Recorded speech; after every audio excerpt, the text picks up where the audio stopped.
तर तिकडे सांगलीतील 24 पर्यटक हे काश्मीरमध्ये सुखरूप असल्याची माहिती आहे। जिल्हाधिकारी अशोक काकडे यांनी या संदर्भातली माहिती स्पष्ट केली आहे। सांगली जिल्ह्यातून काश्मीरला पर्यटनासाठी 24 लोक गेल्याचं समोर आलेलं आहे। हे सर्वजण सध्या सुरक्षित असून भारतीय सैन्य दलाच्या सुरक्षित ठिकाणी कॅम्पमध्ये काही जण मुक्कामाला आहेत।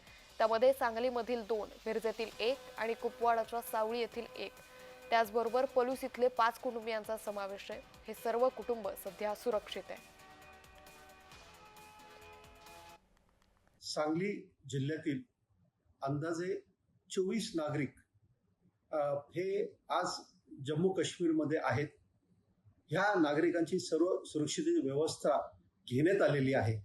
या आम्हाला कळलेल्या माहितीनुसार जे 24 नागरिक आहेत त्यातील सांगली शहरातील 4 आहेत, कडेगाव मधले 5 आहेत, पलूस मधले 8 आहेत, मिरज मधले 7 आहेत, असे एकूण 24 नागरिक अडकलेले आहेत। राज्य शासनामार्फत त्यांना लवकरात लवकर विमानाने मुंबईला अथवा पुणे येथे आणण्यासाठी प्रयत्न सुरू आहेत।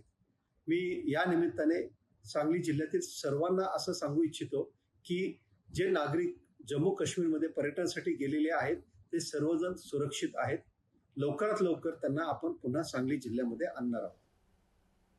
आम्ही 5-6 दिवसापूर्वी इथं काश्मीरला फिरण्यासाठी आलो होतो। माझ्यासोबत प्रमोद जगताप त्यांची फॅमिली आणि आम्ही दोघं असं एकूण 7 जणांचा परिवार आम्ही आलेलो होतो।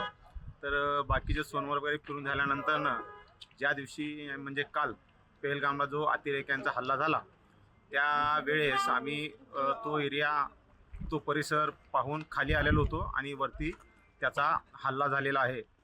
तो अतिरेक्याने केलेला हा भ्याड हल्ला आहे आणि या भ्याड हल्ल्याची आम्ही पूर्णपणे तीव्र शब्दात निंदा त्याची करतो।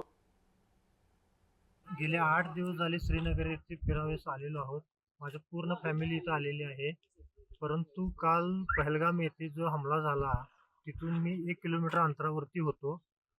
नशिबाने माझं दैव बलवत्तर म्हणून मी माझी फॅमिली वाचलेली आहे आणि मी सुरक्षित आहे, माझी फॅमिली सुरक्षित आहे, सगळं काही सुरक्षित आहे। परंतु इथं जो भ्याड हल्ला झाला त्या हल्ल्याची आम्ही निंदा करतो आणि आम्ही जे लोक फिरायला आलेलो आहेत ते येऊ नये याकरताच हा भ्याड हल्ला झाला असेल असं मला वाटतंय।